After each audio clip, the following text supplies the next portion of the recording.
Hello everyone, मैं आकाश शर्मा आपका maths by Akash Sharma channel पर स्वागत करता हूं। आप सब लोग जैसा कि परसेंटेज पढ़ रहे हो मेरे साथ, तो परसेंटेज पढ़ते समय हमें किन किन बातों का ध्यान रखना है ये हम पहली वीडियो से पढ़ते हुए आ रहे हैं। मैं पिछली वीडियो में आपको सक्सेसिव परसेंटेज पढ़ा रहा था और कल मैं बोल के भी गया था आपको कि मैं आपको कंपाउंड्स के बारे में पढ़ाऊँगा।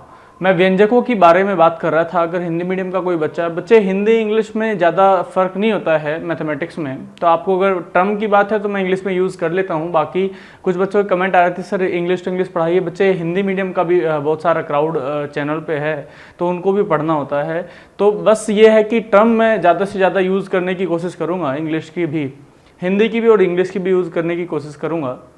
कुछ बच्चों के कमेंट आ रहे हैं सर समझ में आ रहा है, कुछ बच्चों के कमेंट आ रहे हैं सर सवाल हो पा रहे हैं। तो और भाई जिनके कमेंट नहीं आ रहे हैं, क्योंकि वीडियो तो बहुत सारे लोग देख रहे हैं, लेकिन कमेंट उनमें से कम क्या आ रहे हैं। तो मैं ये जानना चाह रहा हूँ कि आप अगर नहीं जान पा रहे हो या आपको कुछ नहीं आ रहा है, वीडियो देख के कुछ समझ में नहीं आ रहा है, तो आप मेरे से पूछ क्यों नहीं रहे हो। ठीक है, अगर आपको पूछना है तो मैंने बताया पहले भी कि टेलीग्राम का चैनल है मैथ्स बाय आकाश शर्मा नाम से, आप उस पर जाके अपने जो भी डाउट्स हैं, आपकी क्वेरीज हैं, वो आप पूछ सकते हैं मेरे से। तो मैं आपको बस ये कहना चाह रहा हूँ कि आज हम कंपाउंड के बारे में पढ़ेंगे, जो मेंसुरेशन का पार्ट है एक्चुअली में, लेकिन वो परसेंटेज, उसमें सक्सेसिव परसेंटेज का क्या रोल है, आज हम उसको पढ़ने वाले हैं। तो मैं आपको क्वेश्चंस की तरफ लेकर चलता हूँ। पहला क्वेश्चन आपके सामने है, एक बेलन जो इंग्लिश वाले बच्चे हैं वो जानते होंगे, सिलेंडर की बात कर रहे हैं हम लोग। एक बेलन की ऊंचाई, हाइट, एक बेलन की ऊंचाई यानी हाइट को 10% बढ़ाया जाए,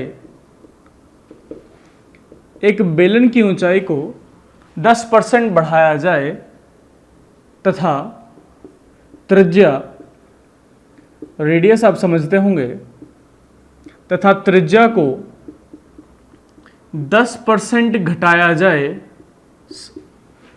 तो बेलन के, वही सिलेंडर की बात कर रहे हैं हम लोग, तो बेलन के वक्र पृष्ठ पर, अब ये वक्र पृष्ठ समझने की बात है बच्चों, इसको हम बोलते हैं कर्व्ड सरफेस एरिया।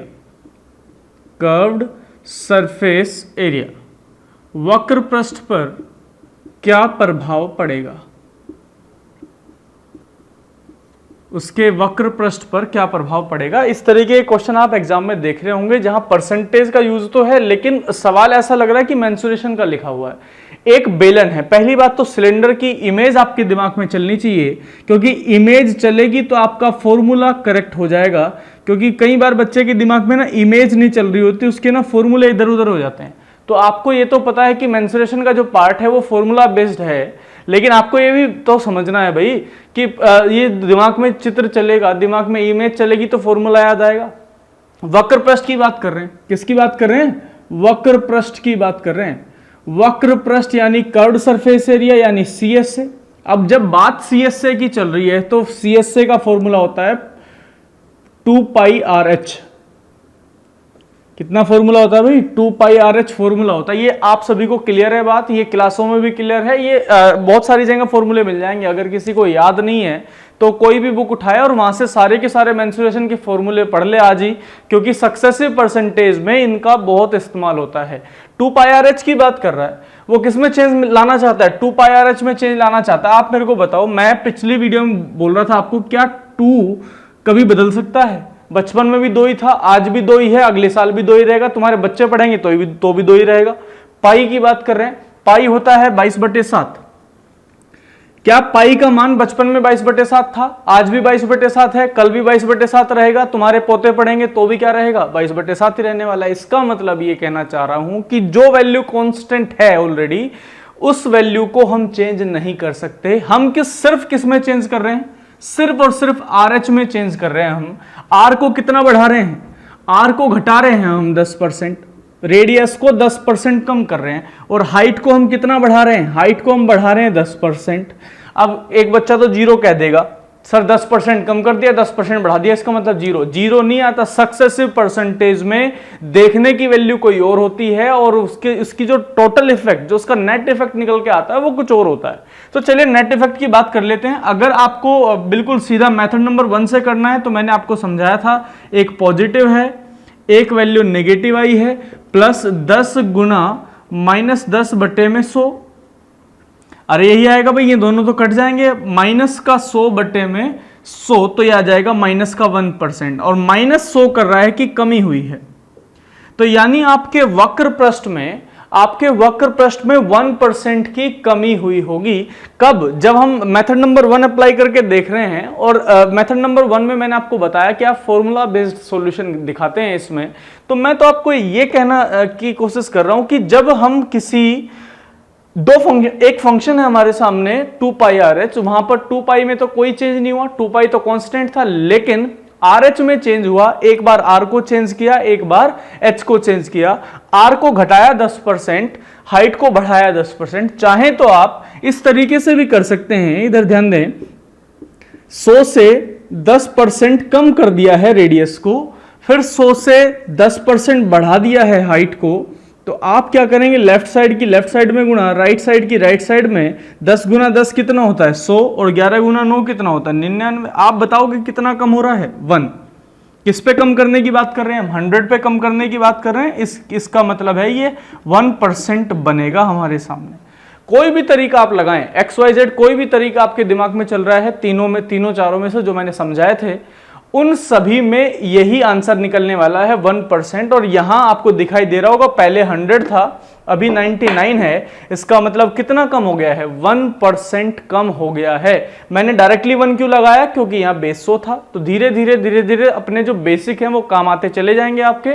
तो प्यारे बच्चे, हमें जो सब कहानी पूरी पढ़नी है, ये बेस्ड किस पे है? बेस्ड है मेंसुरेशन के कुछ फॉर्मूले हमें याद है कि नहीं है। अगर आपको फॉर्मूले याद हैं तो वो पूरा का पूरा सवाल आपके मुट्ठी में है, क्योंकि आप परसेंटेज आप पढ़ते हुए आ ही रहे हो, परसेंटेज आप पढ़ते हुए आ रहे हो। बस आपको फॉर्मूला लिखना है और ये फाइंड आउट करना है कि उसमें कांस्टेंट कौन है या कांस्टेंट कौन नहीं है। तो चलिए मैं कुछ और क्वेश्चंस की तरफ आपको लेकर चल रहा हूं। तो चलिए एक और क्वेश्चन मैं आपके सामने लेके आ रहा हूं। एक व्रत है जिसकी त्रिज्या को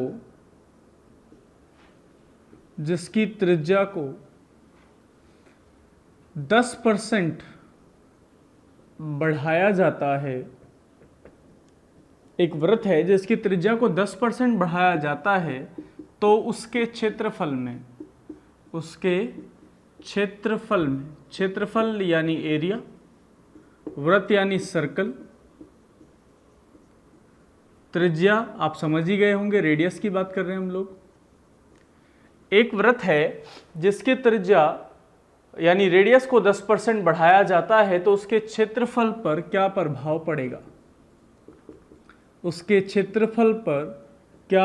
पड़ेगा? अगर आप इसको देखना चाहें तो मैं आपसे पूछना चाहूंगा, क्या ये सर्कल है? अगर ये सर्कल है तो आपके दिमाग में फॉर्मूला आता है πr² इसका एरिया होगा। πr² इसका एरिया होगा तो पाई कांस्टेंट बनेगा। अभी हम बात कर रहे थे कि भाई हमारे बचपन में भी पाई 22/7 था, आगे भी इन फ्यूचर भी पाई 22/7 ही रहने वाला है। तो हमने किसका यूज़ किया वेरिएबल में? r² का। r² की बात हम कल कर भी रहे थे कि किसी भी कंपाउंड में, किसी भी व्यंजक में जितनी भी पावर होती है उतनी ही बार हम उसका इस्तेमाल करते हैं। तो r का मतलब है, r² का मतलब है r × r, यानी r का इस्तेमाल कितनी बार हुआ है? 2 बार। अगर r का इस्तेमाल 2 बार हुआ तो दोनों ही बार हमने बढ़ाया 100 से 110। आप 2 0 से 2 0 काटें, 10 गुना 10 कितना? 100, और 11 गुना 11 कितना? 121। अरे 11 गुना 11 कितना भाई? 121। तो आपका जो एरिया आपको बढ़ता हुआ नजर आएगा वो 21 यूनिट। किस पे चेक कर रहे हो आप? 100 पे चेक कर रहे हो, तो कितनी परसेंटेज लगा दें? 21% लगा दीजिए आप आंसर इसका। तो आप ये समझें, बस आपको याद क्या होना चाहिए? फॉर्मूला। ये तो आपको आता ही है, सक्सेसिव परसेंटेज में आप यही तो पढ़ रहे थे। लेकिन आपको कुछ और बातें भी मैं आपको बताना चाहूंगा। कुछ और आपको क्या याद होना चाहिए? πr² का मतलब है पाई × r × r। क्या यही मतलब है क्या? पाई आर स्क्वायर का मतलब पाई इंटू आर। पाई का इस्तेमाल आप नहीं कर रहे हो क्योंकि पाई एक कांस्टेंट है। आप देख रहे हो ना, मैं यहां मल्टीप्लाई कर रहा हूं इस फॉर्मूले में, यहां इन दोनों में मल्टीप्लाई क्यों कर रहा हूं? क्योंकि पहले रेडियस मान ली मैंने 10 थी, दूसरी भी 10 ही रही होगी, तो इसलिए मल्टीप्लाई कर रहा हूं, ध्यान रखना। कुछ बच्चों को ना समझ में नहीं आ रहा, सर ये बताओ 100 से 110 तो ठीक था, लेकिन ये बताओ मल्टीप्लाई क्यों किया? भाई मल्टीप्लाई इसलिए किया ताकि ये जो फॉर्मूला है ना, देखो इस r इंटू आर में क्या है, मल्टीप्लाई की बात चल रही है यहाँ, तो मल्टीप्लाई इसीलिए कर रहे हैं हम मल्टीप्लाई। और आप रेशियो में भी समझते हैं, रेशियो बेस्ड भी मैंने आपको समझाई थी, जे सक्सेसिव परसेंटेज किस तरीके से काम करता है रेशियो में। तो चलिए मैं 1-2 क्वेश्चन और आपके सामने रख रहा हूँ, आप उनको भी देखें जरा। जैसे मैं एक सवाल बोलूँ, एक शंकु है, आप वीडियो पोस्ट करके इनको नोट कर सकते हैं। एक शंकु है हमारे सामने, और शंकु जो है, शंकु आप समझते होंगे, शंकु इस तरीके की एक इमेज होती है। मैं बस इसको ऐसे ही लिखूंगा, इसकी रेडियस को बढ़ाना चाहता हूं मैं, इसकी रेडियस को मैं 10% बढ़ाना चाहता हूं, इसकी हाइट को भी मैं 10% बढ़ाना चाहता हूं, तो मैं इसके वॉल्यूम का इफेक्ट मांग रहा हूं आपसे। मुझे वॉल्यूम बताओ, वॉल्यूम में कितना चेंज आएगा, कितना पॉजिटिव या कितना नेगेटिव चेंज आएगा? क्योंकि हम बढ़ा रहे हैं तो नेगेटिव चेंज तो आएगा ही नहीं। तो हम किसकी बात कर रहे हैं? पॉजिटिव चेंज की बात कर रहे हैं कि इसके वॉल्यूम पर, इसके वॉल्यूम पर, वॉल्यूम यानी आयतन, इसके आयतन पर क्या प्रभाव पड़ेगा, इसके आयतन पर इफेक्ट मांग रहा हूं मैं। मेरे को तो इतनी बात बताओ, ये अगर ये कौन है, कौन मतलब आप हिंदी वाले बच्चे समझते होंगे, शंकु कौन है ये, तो इसका वॉल्यूम क्या होता है? इसका वॉल्यूम होता है 1/3 पाई आर स्क्वायर एच। मैं ये आशा करके चल रहा हूं कि आप लोग आज घर पे बैठ के अपने सारे के सारे फॉर्मूले रिवाइज करोगे।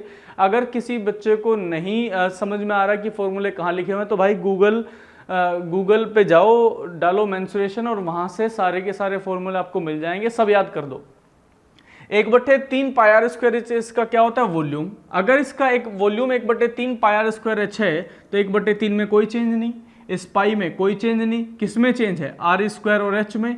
आर का इस्तेमाल कितनी बार हुआ? 2 बार। और हाइट का इस्तेमाल कितनी बार हुआ? 1 बार। इसका मतलब मुझे रेडियस को देखना पड़ेगा, रेडियस में कितना? 10% चेंज, यानी 10 से 11।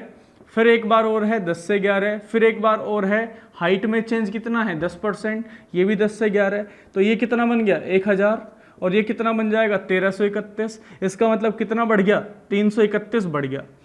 अब इस बार आप 331 को जो देख रहे हो वो आप 1000 पे चेक कर रहे हो, 100 पे चेक नहीं कर रहे हो। 100 पे चेक करते तो परसेंटेज का साइन जो करते हो लगा देता मैं, लेकिन 1000 पे चेक करेंगे तो मेरे को रखना पड़ेगा बेस में 1000, इंटू में 100। बताओ कितना आया? 33.1 आया कि नहीं आया? अरे ये सवाल तो इतना कॉमन है, इतनी बार परीक्षाओं में पूछा जा चुका है ना, कभी ऐसा, कभी सीआई में, कभी परसेंटेज में, कभी डिस्काउंट में, ठीक है ना। बहुत कॉमन परसेंटेज है ये वाली। तो आप इसको देखें एक बार, पूरा का पूरा देखें भाई, नोट करते चलें साथ साथ में।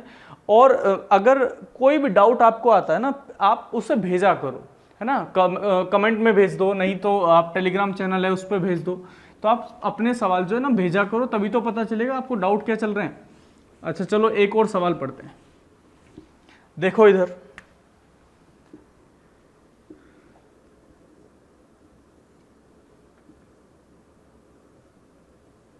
देखिए इधर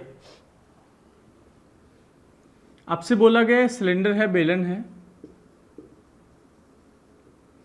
आपसे बोला गया इसकी जो रेडियस है, इसकी जो रेडियस है, रेडियस यानी त्रिज्या, इसकी त्रिज्या को 11/9% बढ़ाया गया है। इसकी त्रिज्या को 11/9% बढ़ाया गया है, तथा इसकी जो हाइट है, इसकी हाइट को, हाइट यानी ऊंचाई, इसकी ऊंचाई को 12.5% कम किया गया है। इसकी ऊंचाई को 12.5% कम किया गया है। तो इसके वॉल्यूम पर इफेक्ट मांगा गया है। बताइए इसके वॉल्यूम यानी आयतन पर क्या प्रभाव पड़ेगा? आप मुझे इसके आयतन की बात बताओ। क्या मैं कह दूं कि इसका आयतन होता है पाई आर स्क्वायर एच? क्या ये बात आप सभी को पता है? आप कनेक्ट करते हुए चलना फॉर्मूले, अगर आप फॉर्मूले कनेक्ट करते हुए चल रहे हो ना तो आपको याद भी हो जाएंगे मेरे साथ साथ फॉर्मूले। आज ही वीडियो भी देखोगे तो कुछ फॉर्मूले तो याद ही हो जाएंगे। वॉल्यूम यानी आयतन, आयतन का फॉर्मूला बेलन में क्या होता है? पाई आर स्क्वायर एच, पाई में कोई चेंज होना नहीं है, आपको समझ में आ गई होगी बात। आर स्क्वायर का मतलब आर का इस्तेमाल 2 बार और हाइट का मतलब 1 बार। क्या यही बात समझ में आ रही है? रेडियस को, रेडियस ये लिखिए, रेडियस को इसकी वैल्यू कितनी होती है प्यारे बच्चे? 1/9। इसकी वैल्यू कितनी होती है? 1/8। उसने कहा रेडियस को 1/9 बढ़ाया गया है तो 9 से 10, ये भी 9 से 10। ये हाइट है, हाइट को कम कर रहे हो आप 1/8 यानी 8 से कितना? 7। क्या यही आंसर आएगा? क्या इसी तरीके से आंसर आएगा? इसको कैलकुलेट कर लोगे, 9 गुना 9 81, 81 गुना 8, 8 एकम 8, 8 8 64। अगर इसको कैलकुलेट करें तो कितना आएगा? 700। भाई 100 गुना 7 कितना आ जाएगा? 700। कितना एक्स्ट्रा है? ये 52 एक्स्ट्रा है। कहाँ से एक्स्ट्रा है? 648 से इंटू में परसेंटेज के लिए कितना लिखोगे आप? 100। इसको आप कैलकुलेट कर लेना। मैं तो आपको ये समझाने की कोशिश कर रहा हूँ कि जो ये सक्सेसिव परसेंटेज का ये वाला पार्ट है, ये बेस्ड है मेंसुरेशन के फॉर्मूले पे। आपको फॉर्मूले याद होने चाहिए। आपके सामने सवाल बहुत अच्छे भी बनाए जा सकते हैं यहाँ से, तो आप इन तरीके के क्वेश्चंस को पढ़ने के लिए फॉर्मूले याद करो। उसके बाद ये देखो कि कौन कांस्टेंट है और कौन कांस्टेंट नहीं है। तो बच्चे 1-2 सवाल और देखते हैं हम। देखो लिखा हुआ है कि किसी बेलन को, ध्यान से समझना, ये सवाल बहुत अच्छा है, 2017 सीजीएल में पूछा गया सवाल है। आप देखें सवाल जरा इसको। एक बेलन की त्रिज्या को, ध्यान से समझना बहुत, एक बेलन की त्रिज्या को 20% कम किया गया है, 20% कम किया गया है। तो हाइट को, ऊंचाई को, हाइट को कितना परसेंट बढ़ाना चाहिए? हाइट को कितना परसेंट बढ़ाना चाहिए ताकि, हाइट को कितना परसेंट बढ़ाना चाहिए ताकि जो आयतन है समान रहे? बहुत अच्छा सवाल है। त्रिज्या यानी रेडियस, आप समझते हैं रेडियस के बारे में। ऊंचाई मतलब हाइट, आप इसके बारे में भी जानते हैं। और आयतन मतलब वॉल्यूम। अभी हम थोड़ी देर पहले डिस्कस कर रहे थे कि बेलन का आयतन होता है पाई आर स्क्वायर एच। क्या ये बात सबको क्लियर है? बेलन का आयतन क्या होता है? पाई आर स्क्वायर एच। यहां पर आपको ये भी पता चल गया होगा कि पाई में तो कोई चेंज होना नहीं है, तो किस में चेंज हो रहा है एक्चुअली में? ये वॉल्यूम का फॉर्मूला है, तो वॉल्यूम कह रहा है वॉल्यूम बराबर, अब मुझे चेंज करना है केवल और केवल आर स्क्वायर और एच के साथ। आप पाई को इसलिए नहीं यूज कर रहे हो क्योंकि वो क्या है? कांस्टेंट है।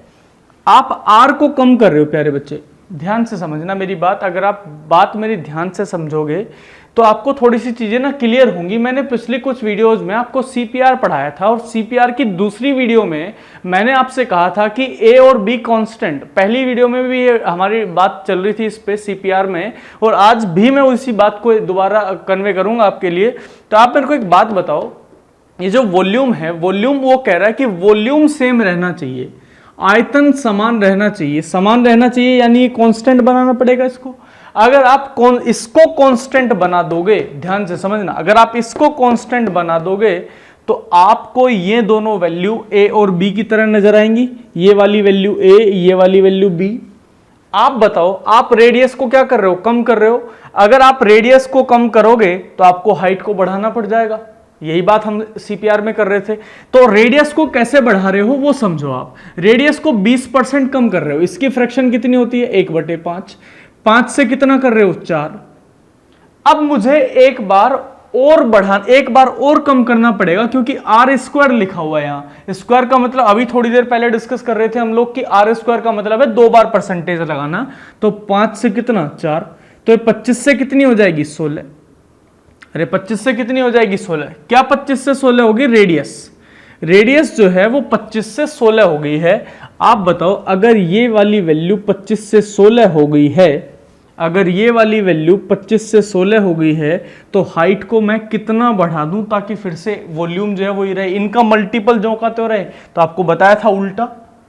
क्या करेंगे, अगर 1/4 हम कहें कि 1/4 बढ़ाएंगे तो हम क्या कर रहे थे, 4 1 5, 1/5 घटा देंगे, इसी तरीके की बात कर रहे थे। या मैं ऐसे कहूं कि 4 से अगर 5 करेंगे तो दूसरी वाली वैल्यू को 5 से 4 करना पड़ेगा, यही तो डिस्कस कर रहे थे। 5 चौक 20, 5 चौक 20, ये हमने सीपीआर में पढ़ा। जिस बच्चे ने सीपीआर वाली वीडियो नहीं देखी वो देखे जाके।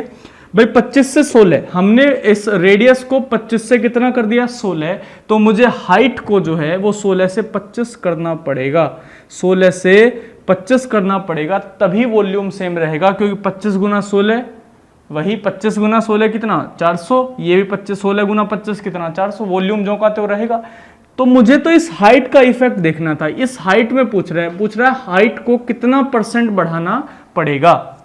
तो हाइट को करना पड़ेगा प्यारे बच्चे 16 से 25। इधर देखें, हाइट को हमने कर दिया 16 से 25, कितना बढ़ा दिया, 9 किस पे बढ़ा दिया, 16 पे, गुना में 2 0, 4 चौक 16, 4 से 25 बार, 25 नंबर 225, 225/4, 4 पंजे 20, 4 छक 24, बचा 1, 4 दूनी 8, 4 पंजे 20, 56.25%। बहुत बहुत बेहतरीन सवाल है ये, आपकी परीक्षा में पूछा जा सकता है इस तरीके का सवाल।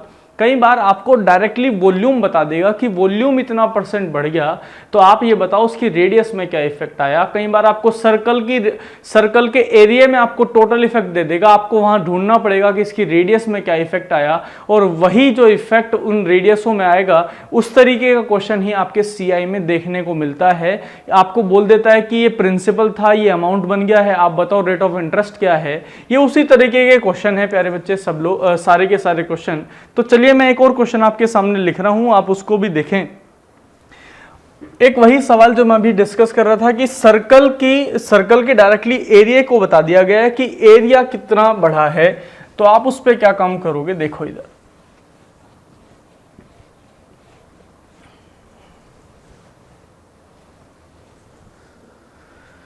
आपसे बोला गया है कि किसी वृत्त की त्रिज्या को x% बढ़ाने से, किसी वृत्त की त्रिज्या को x% बढ़ाने से उसका क्षेत्रफल पुराने क्षेत्रफल का 1.21 गुना हो जाता है, 1.21 गुना हो जाता है, तो रेडियस को, या मैं कहूं तो x% का मान बताएं, x% का मान बताएं।